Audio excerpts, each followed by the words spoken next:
శ్రోతలకు నమస్కారం. మన ఛానల్కు స్వాగతం. బారిస్టర్ పార్వతీశం 25వ భాగం. రచన మొక్కపాటి నరసింహశాస్త్రి గారు. ఇంకను అక్కడి సంఘ జీవితం, విద్యా విధానం గురించి మనం నేర్చుకోవలసినది బోలెడంత ఉన్నది. నిత్య జీవితంలో కూడా వారి పద్ధతులు ఎన్నో మనకు ఆవశ్యం, అనుసరణీయములు. వారి దైనందిన జీవితంలో, వ్యవహారాలలో, వ్యాపారాలలో ఎంతో మర్యాద, న్యాయం కనబడుతుంది. భోజన పదార్థాలలో, పాలల్లో ఎక్కడా మనకు అలవాటైన కల్తీ అనేది ఉండదు. చంటి పిల్లలు వెళ్ళినా, పెద్దవాళ్ళు వెళ్ళినా తూకంలో మోసం అనేది ఉండదు. అసలు వాళ్ళకి అబద్ధమాడడం చేతనవునా అనిపిస్తుంది. నేనున్నంతకాలము నిత్య వ్యవహారంలో ఎక్కడా ఏ విధమైన అన్యాయము నా కంట పడలేదు. అన్నిటికంటే చిత్రం ఏమిటంటే, నేను ఒక రోజున ఏదో పని మీద ఆ ఊళ్ళో ఒక రైలు స్టేషన్కు వెళ్ళి నా పని చూచుకొని వచ్చేటప్పుడు పుస్తక విక్రయశాలలో కొన్ని పత్రికలు కొనుక్కొని తొందరగా బయటికి వస్తుంటే నా జోబులో పర్సు నాకు తెలియకుండా జారిపోయింది.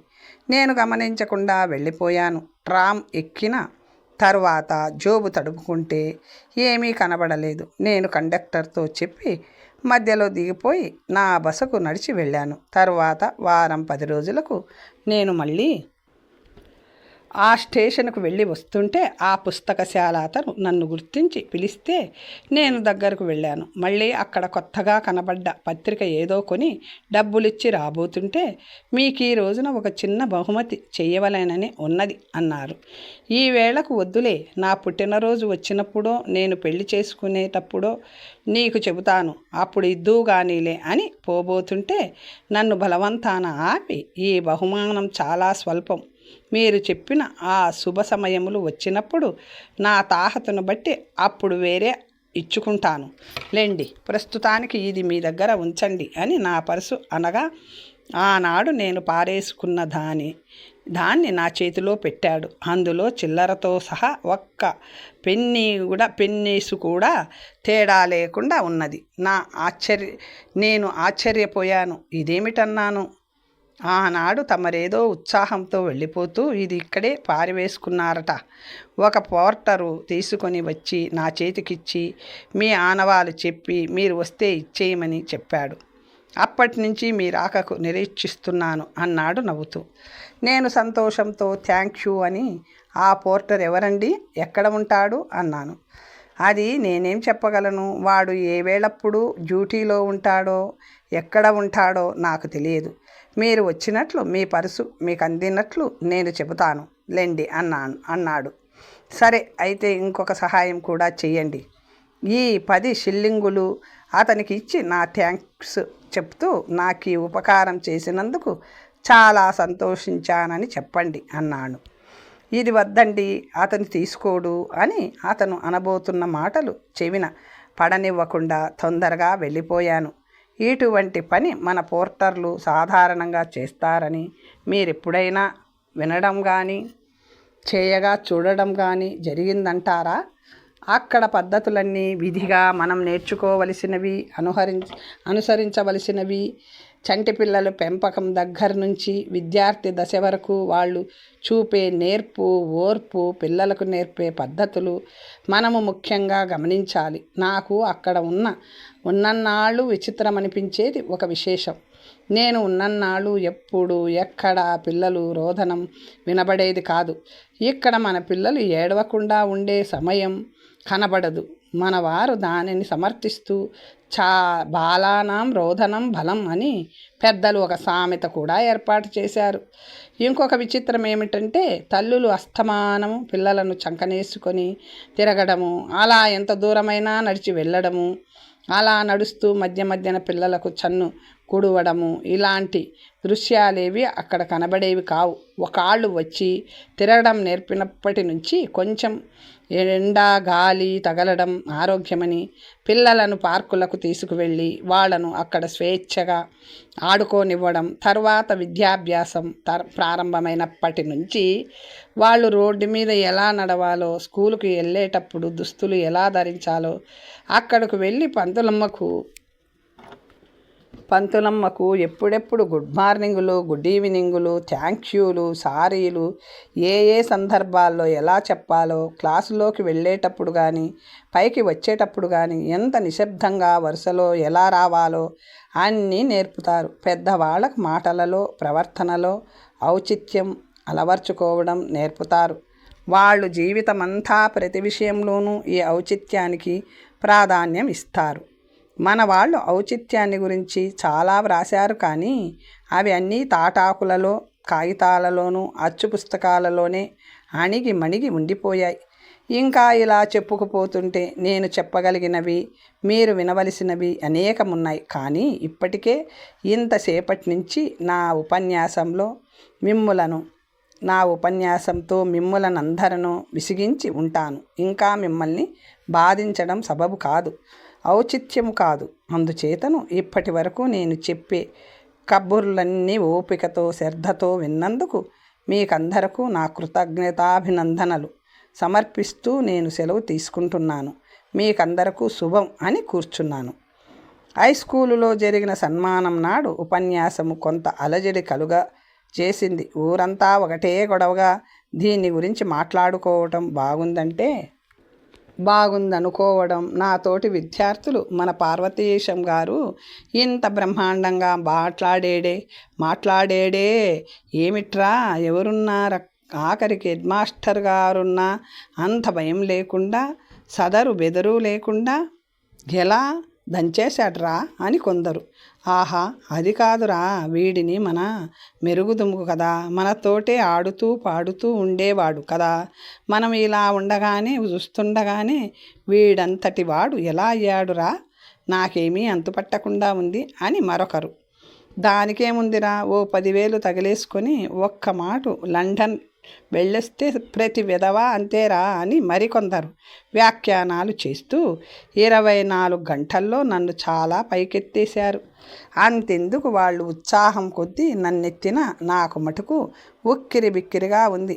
నేను మీదున్నంతసేపు ఎవరన్నా ఇబ్బంది లేదు కదా, అంత ఎత్తున ఉన్నప్పుడు ఏమాత్రం బ్యాలెన్స్ చెప్పినా ప్రమాదమే మరి. ఈవేళ ఇంకా లాయర్లు జరపబోయే సన్మాన సభలో ఎలా నెగ్గుకు బయటపడతానా అని ఆలోచించుకుంటూ కూర్చున్నాను. అప్పుడే మా అమ్మ కాస్త ఏదో పలహారం చేసి తీసుకువచ్చి పెట్టింది. పాపం, నా కోసం ఎంత కష్టపడుతుందో, కోడలుంటే ఇంత బాధ లేకపోను అనుకుంటూ నాలో నేను నవ్వుకుంటూ పలహారం ముగించేసరికి గడియారం 4 కొట్టింది. ఓహో, టైం అవుతున్నది అనుకుంటూ లేచి ముఖ ప్రక్షాళనాధికములు ముగించుకొని చాకెత్తింటి మడతలు తీసి కట్టుకొని వాకిట్లోకొచ్చి కూర్చునేసరికి నర్సాపురం వకీళ్ళు ఇద్దరు నన్ను తీసుకెళ్ళడానికి వచ్చారు. నన్ను హై స్కూల్లోకి మళ్ళీ కాకుండా వీరు ఏ జాగు లేకుండా అనుకున్న క్షణానికి వచ్చి నన్ను దయచేయమన్నారు. నేను వేళకు సిద్ధంగా ఉండడం చూచి చాలా సంతోషించారు. మేము వెంటనే బయలుదేరి ఒక అరగంటలో నర్సాపురం చేరుకున్నాం. మేము కోర్టు దగ్గర బండి దిగేసరికి కోర్టు ఆవరణమంతా జనముతో కిటకిటలాడుతూ సందడిగా ఉంది. ఈ సభ చిన్నదిగా ఉంటుంది. వకీళ్ళు వస్తే వారు గుమస్తాలు తప్ప మరెవరూ రారనుకున్నాను. మొన్న స్కూల్లో జరిగిన సభను గూర్చి విన్నవాళ్ళు చాలామంది కోర్టుకు సంబంధం లేకపోయినా, నన్ను చూడవలేననే కుతూహలంతో ఏ ఆహ్వానం లేకపోయినా చూడ్డానికి వచ్చారు. అందుకని కోర్టుకు మొదట బార్ రూమ్లోనే జరపవలేననుకున్న సమావేశం బహిరంగ ప్రదేశంలో అత్యవసరంగా ఏర్పాటు చేయక తప్పింది కాదు. ఏ ఇబ్బంది పడ్డా వకీళ్ళు సమర్థులు కనుక ఎంత వ్యవధి అయినా సభ చక్కగా ఏర్పాటు చేశారు. మేము బండి దిగగానే మరొక 2 పెద్ద వకీళ్ళు మా బండి వద్దకు వచ్చి నేను దిగి నమస్కరించగానే వారు ప్రతి నమస్కారంతో నా కరచాలనం చేసి వారు నాకు చెరొక వైపున నిలబడి ముందు నన్ను బార్ రూమ్లోకి తీసుకువెళ్ళి అక్కడ సమావేశమై నా రాకకు ఎదురుచూస్తున్న కోర్టు మునసబు గారికి తదితర లాయర్లకు నన్ను పరిచయం చేసి అక్కడ బల్ల మీద సిద్ధంగా అమర్చి ఉన్న పలహారములను అందరితో పాటు నన్ను కూడా ఆరగించమని బలవంతం చేశారు. తప్పేది లేక త్వరలోనే ఆ కార్యక్రమం ముగించి అందరము సభలోకి నడిచాము. మునసబు గారు నా పక్కనే ఉండి ఏదో మాట్లాడుతూనే ఉన్నారు. నా దృష్టి అంతా సభ మీదనే ఉన్నది. ఈ పెద్దలు ఎదుట ఎలా మాట్లాడాలో ఏం మాట్లాడాలో అని భయపడుతూ మునసబు గారు చెప్పిన దానిని వినకపోయినా ఊకొడుతూ సభలోకి వచ్చాం.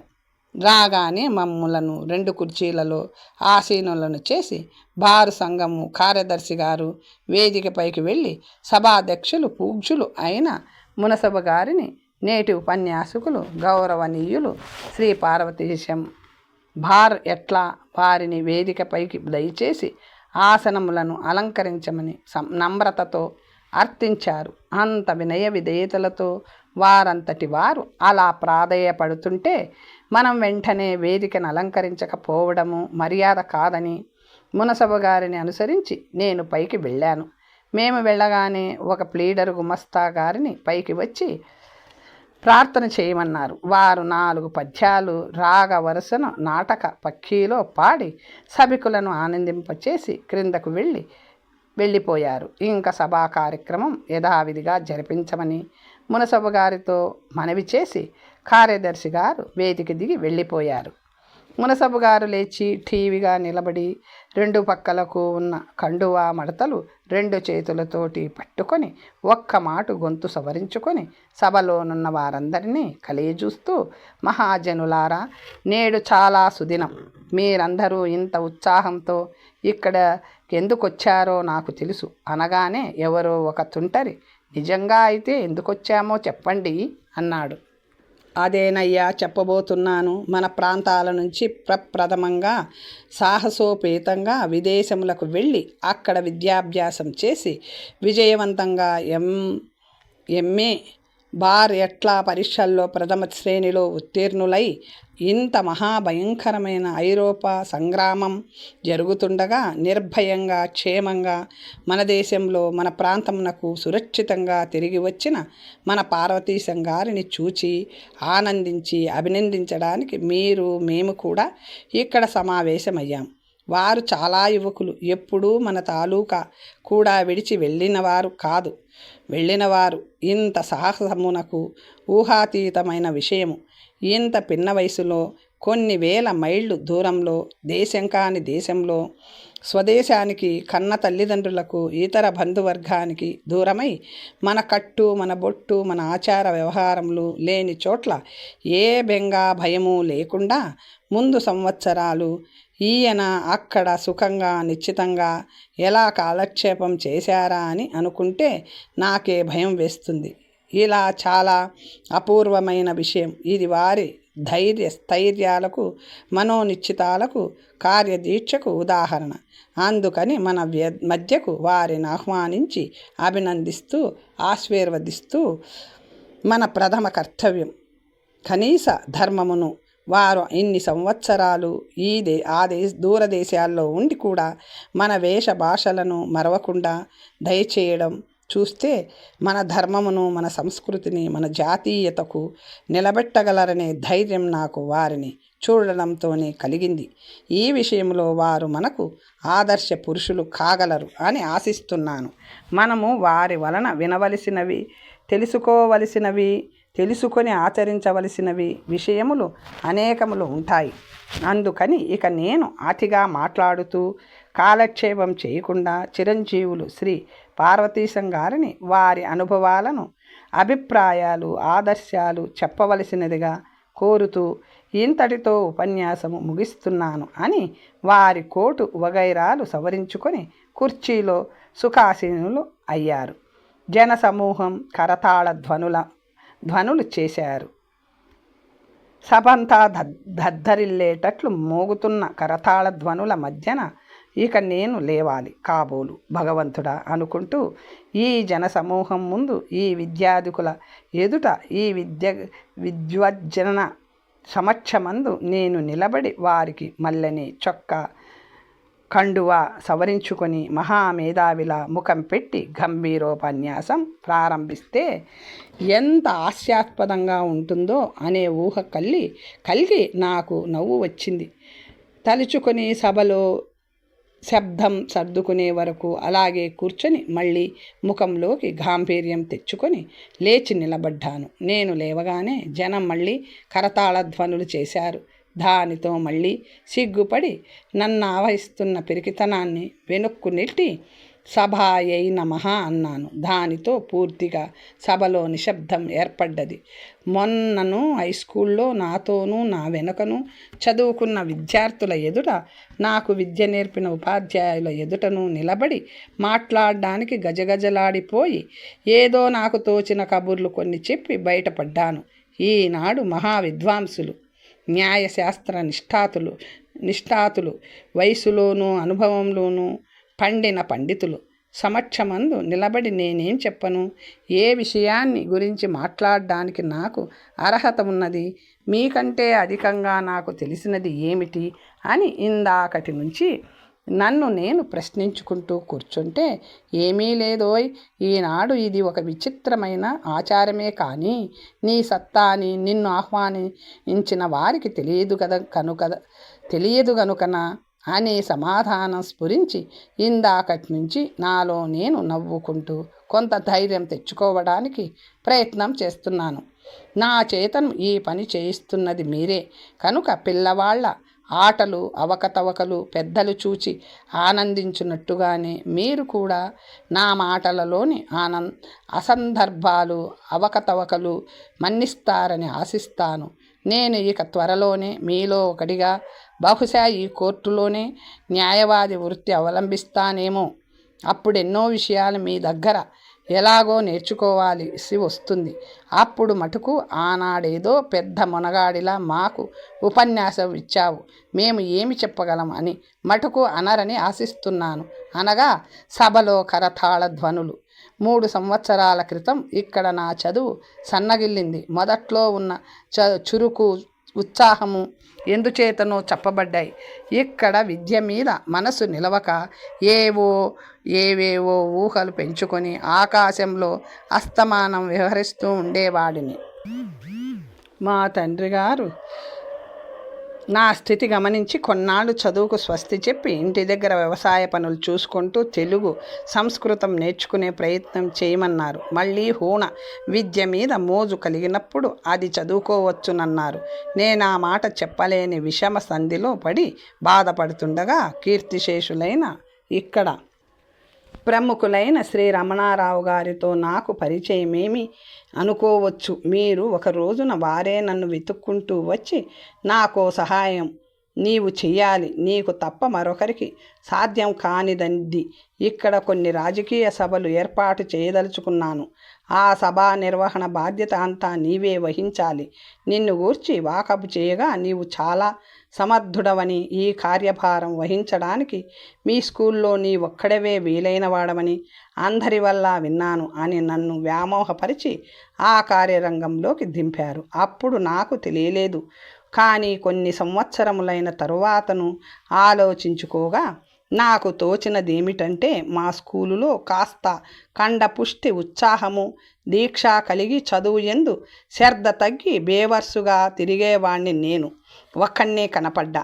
నన్న మాట ఏమైతేనేమి కానీ వారి శిష్యుడుగా చేరి సభలు సమావేశాలు ఏర్పాటు చేయడమే కాక వారి వలన అనేక విషయములు తెలుసుకొని వారిచ్చిన వివిధ విషయములకు సంబంధించిన పుస్తకాలెన్నో చదివి స్కూలులో నేర్వనివి నేర్చుకొనుటకు సాధ్యము కానివి అనేక విషయములు తెలుసుకొని నాతోటి విద్యార్థుల కంటే చాలా విజ్ఞానవంతుడను కాగలిగాను అని చెప్పడానికి ఎంతో గర్విస్తున్నాను.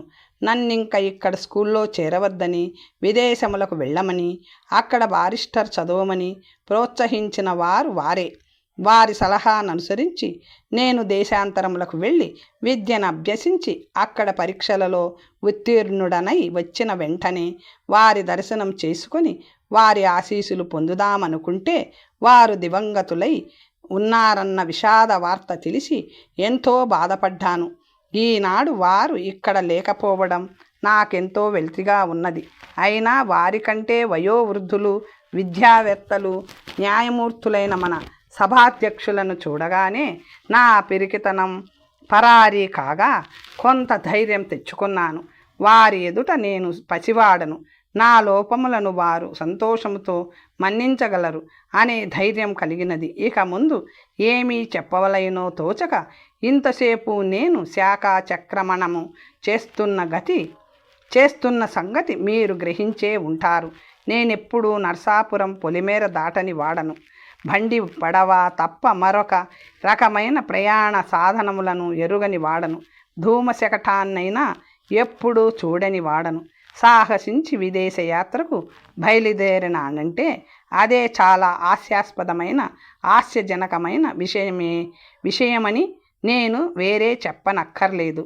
పట్టణాలలోనూ అందులో విదేశాల్లోనూ నాగరికత ఎలా పెరిగిందో జీవితం సౌఖ్యవంతం చేసుకోవడానికి ఎన్నెన్ని ఉపాయాలు సాధనలు విజ్ఞానవేత్తలు కనిపెట్టి ప్రజానీకానికి అందించగలిగారో నేనెన్నడూ ఊహించి కూడా ఎరుగను. అంతటి అజ్ఞాన తిమిరంలో పెరిగిన వాడిని ఇలా పరితెగించి విదేశాలకు బయలుదేరటం సాహసమంటారా? కాదా? బయలుదేరిన తరువాతను నా కనుక్షణము కలిగిన అనుభవాలు, నేను చూచిన విశేషాలు అన్నీ ఒకటొకటే మీకు వర్ణించి చెప్పుకు రావాలేనంటే చాలా కాలం పడుతుంది. అది నా వలన అయ్యే పని కూడా కాదని నా నమ్మకం. అందుచేతను సూచనప్రాయంగా ఏవో 2 మాటలు మనవి చేసి మిమ్మలను విసిగించకుండానే విరమిస్తాను. అనేక మంది జనాన్ని ఏకకాలమందు కొన్ని వందల మైళ్ళ దివారాత్ర విభేదము లేకుండా జాగ్రత్తగా తీసుకువెళ్ళగలిగిన మొదటి ప్రయాణం యాంత్రికంగా సాధనం రైలు బండి. మీలో చాలామంది దాన్ని చూచి ఉంటారు, ప్రయాణం చేసి ఉంటారు. నాకు అటువంటి అనుభవం లేక ఆనాడు నిడదవోలులో పడ్డ పాట్లు, టిక్కెట్టు కొనేటప్పుడు, రైలు ఎక్కేటప్పుడు, కూర్చున్న తర్వాత నేను పడిన పాట్లు ఇన్ని అన్నీ అని చెప్పనలివి కాదు. కానీ ఆ ఒక్క రాత్రి ప్రయాణించి మద్రాసు చేరేటప్పటికి నాకెన్నో నూతన అంశాలు అవగాహనలోకి వచ్చి ఆ ప్రయత్నంగా నాలో విజ్ఞానము నాగరికత పెరిగినట్టుగా భావన కలిగింది. ఇక మద్రాసులో గడిపిన కొద్ది కాలంలో నేను ఎదుర్కొన్న సమస్యలు, చూచిన వింతలు, నేర్చుకున్న విశేషాలు అనంతం. అక్కడే 2వ యాత్రిక సామూహిక ప్రయాణ సాధనం ట్రాంకార్ అనేది కనబడ్డది. అది కాకుండా ధనికులైన వ్యక్తులు ఒంటరిగానో తమ కుటుంబాలతోనో దూర ప్రయాణాలు చేయడానికి అనుకూలమైన మరొక యంత్ర సాధనం మోటారు కారు కూడా చూచాను. ఆనాడు నాతో టైలర్ హైస్కూల్లో ఉన్న విద్యార్థులందరిలోనూ ఇటువంటి అద్భుతమైన మానవ నిర్మితమైన ఈ యాంత్రిక సాధనములను చూచిన వారిలో ప్రథముడను నేనే అనుకుంటాను. అందుకు ఆనాడు నేను కొంచెం గర్వించి ఉంటాను కూడా. మన దేశంలోనే ఆంగ్లము, తెలుగు కాక ఇతర భాషలు, జాతులు ఉన్నవని వినడమే కానీ నాడు ప్రత్యక్షంగా మద్రాసులో అరవగోడు వినే వరకు మన భాషరాని చోట మెలగడం కొంచెం కష్టమేనని తెలుసుకున్నాను. ఇక ముందు కూడా అనేక దేశాలలో నుంచి ప్రయాణం చేస్తుంటే ఎలాగా అనుకున్నాను. మొగల్తూరులోను నర్సాపురంలోను ఉన్న కట్టడాలు, మేడలు, దేవాలయాలు చూచి సంభ్రమాశ్చర్యాలతో వాటి ఎదుట నిలబడిపోయేవాణ్ణి. ఇక మద్రాసులో ఉన్న ఉన్నత భవనాలను, అత్యున్నత దేవాలయ శిఖరాలను చూచినప్పుడు నా ఆనందానికి ఆశ్చర్యానికి మేరలేకపోయింది. ఏ దేశములోనైనా ఇంతకన్నా విశాలములు, ఉన్నతములు అయిన ప్రాసాదములు కానీ, సుందరములైన దేవాలయములు కానీ, విశాలములైన రాజమార్గములు కానీ రాజమార్గములు కానీ ఉంటావా అనిపించింది. ఈ భావము నా ప్రయాణము సాగిన కొద్దీ, కొత్త ప్రదేశాలు చూచిన కొద్దీ ఒకదాన్ని మించి ఒకటి ఎప్పుడూ ఉంటుంది అని తెలుసుకున్నాను. ఎంత సౌందర్యం చూచినా సౌందర్యానికి అదే పరమావధి అనుకోవడానికి వీలు లేదనిపించింది. అలానే వెళ్ళిన కొద్దీ దేశములలోనూ, మనుషులలోనూ, మానవ నిర్మితాలలోనూ, ఆఖరికి ప్రకృతిలో కూడా ఎంతెంత సౌందర్యం, వైవిధ్యం కనిపించిందో చెప్పశక్యం కాకుండా ఉంది. ఒకదానిని పోలిన వస్తువు అనగా ఏదో కించిత్ భేదం లేకుండా నాకెక్కడా కనబడలేదు. ఒక రోజున స్కాట్లాండులో మెల్ రోజ్ ఎబ్బే అనే పవిత్ర శిథిల ప్రదేశం చూడడానికి వెళ్ళినప్పుడు అక్కడి కిటికీలన్నీ గాలి వచ్చేటట్లు జాలర్లులో రాతిలోనే చెక్కబడి ఉంటాయి. ఒక కిటికీని పోలి మరొకటి లేదు. ఆ కిటికీలోని సగభాగం ఒక రకంగా, సగభాగం మరొక రకంగాను కనబడ్డది. ఇదేమిటని మాతో కూడా వచ్చిన ప్రదర్శకుని అడగ్గా, అంతేనండి, వీటిని సృష్టించిన శిల్పి మహామేధావి. ఎప్పుడో ఏదో కొత్త చూపిస్తాడే కానీ చేసినదే మళ్ళీ చెయ్యడు అన్నాడు. ఆ మాట వినడంతోనే మానవ మేధే ఇంత వైవిధ్యం చూపిస్తుంటే జగత్కారకుడైన సృష్టికర్త మన కళ్ళ ఎదుట కనబడే అనంతమైన రూపాలను ఒకదానిని పోలినది మరొకటి ఉండకుండా ఒకదానిలో ఇంకొక సూక్ష్మమైన వైవిధ్యాలు ప్రతినిత్యము సృష్టించి పడేస్తున్నాడంటే ఆశ్చర్యమేముంది?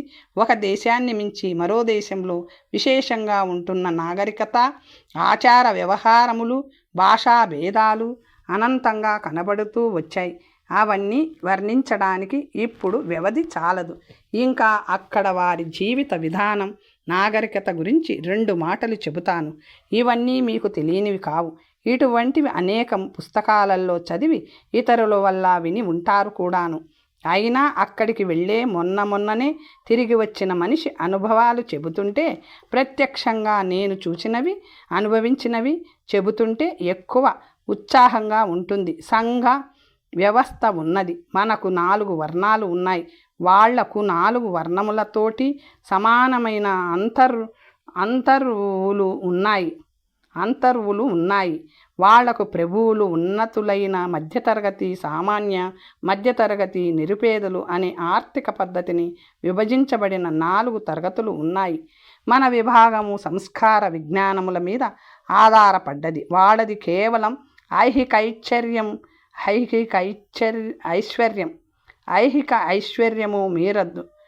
ఐశ్వర్యము మీదను ఆర్థికాధిక్యం మీదను ఆధారపడి ఉన్నది.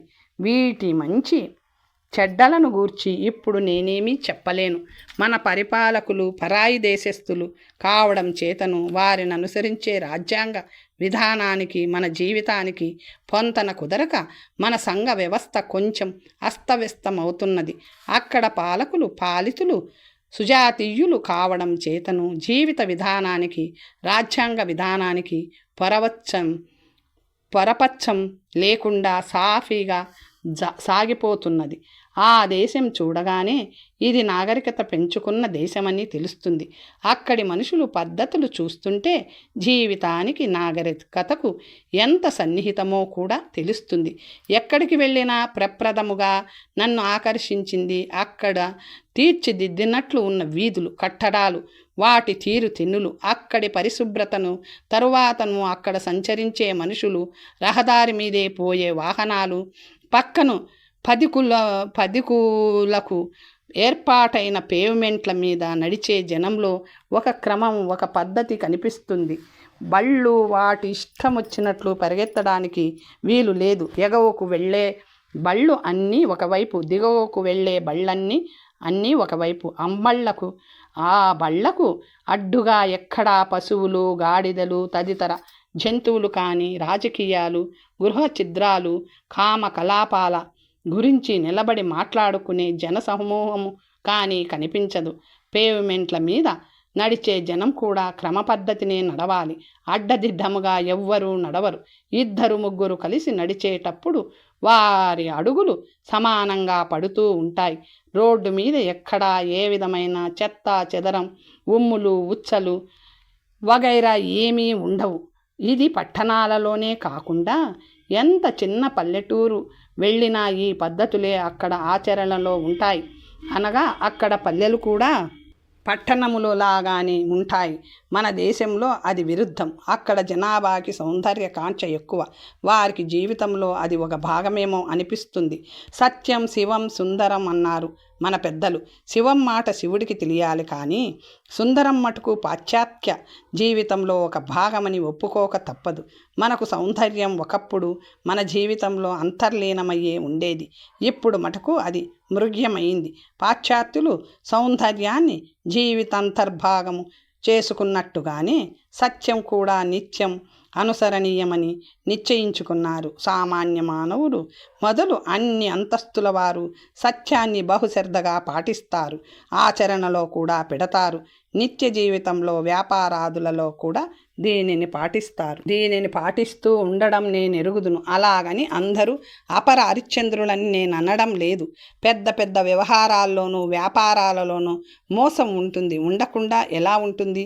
వర్తకము వ్యాపారము అంటే మోసం తప్పదు, మరొకటి కాదని, మరొకలా ఉండడానికి వీలు లేదని మనం నమ్మకం. ఉద్యోగం సంగతికొస్తే మన వాళ్లకు జీతం కాక పైన ఏమాత్రం దొరుకుతుంది అనే ప్రశ్న ముందే బయలుదేరుతుంది. గుమస్తా దగ్గర నుంచి ఉన్నతాధికారి వరకు వారి అంతర్వుకు తగినట్టుగా ఈ ప్రయత్నం ఉంటూనే ఉంటుంది.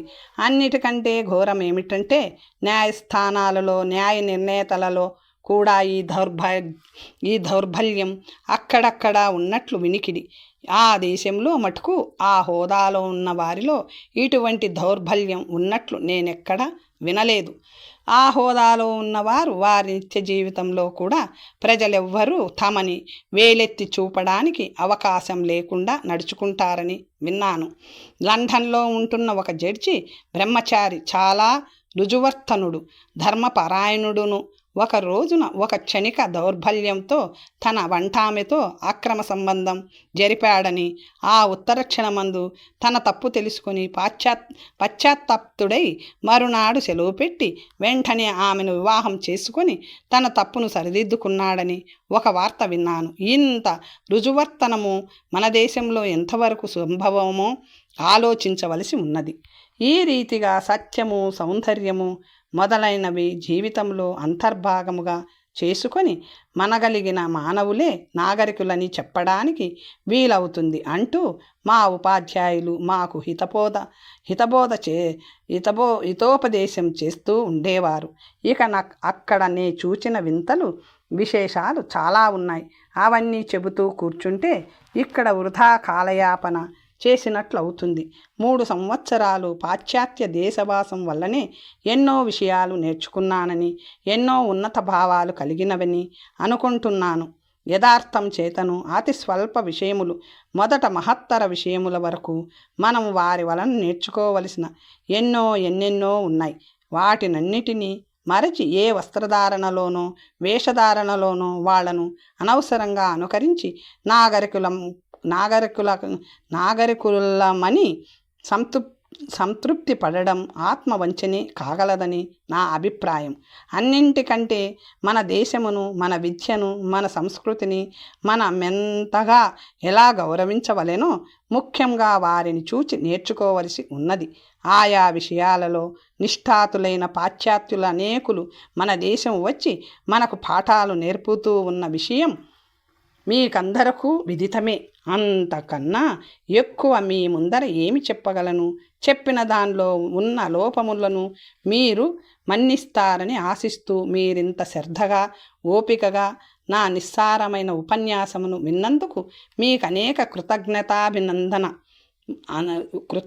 కృతజ్ఞతాభినందనములతో విరమిస్తున్నాను. వందే మాతరం అని ఒక నమస్కారంతో సభికుల హర్షధ్వన్నాల మధ్య నేనేదో ఘనకార్యం సాధించాననుకుంటూ నా కుర్చీలో చితికిల పడ్డాను. సభలో చప్పట్లు సద్దుమణగగానే సభాధ్యక్షుల వారు లేచి సభికుల తరపున నా గంభీరోపన్యాసమునకు వారి హర్షామోదములు ఆశీస్సులు అందజేస్తూ వారు ఉపన్యాసము ముగించారు. తరువాత సభా నిర్వాహకులు, బార్ కౌన్సిల్ కార్యదర్శి గారు తమ హర్షమును, కృతజ్ఞతను వెల్లడించి సభ ముగించారు. నరసాపురం హడావుడి అయిపోయిన తరువాతను వారం రోజుల వరకు ఎవరో ఒకరు విద్యార్థులో, ఉపాధ్యాయులో, లాయర్లో ఎవరికి తీరికైనప్పుడు వారు వచ్చి నాతో కబుర్లు చెబుతూ అక్కడ విశేషాలు అడుగుతూ వెడుతూ ఉండేవారు. ఈ రీతిగా నాకు కొంత కాలక్షేపం అవుతూ ఉండేది. ఇక క్రమేణా ఈ కాలక్షేపం కూడా లేక ఏమీ తోచక పొలం వెళ్ళి అక్కడ పని వాళ్లతో ఎలా మాట్లాడాలో, ఎలా పని చేయించాలో తెలియక ఏమీ తోచక 2 రోజులు ఎక్కడికైనా పోదామని బుద్ధి పుట్టింది. తర్వాత కథ వచ్చే భాగంలో తెలుసుకుందాం. నమస్తే.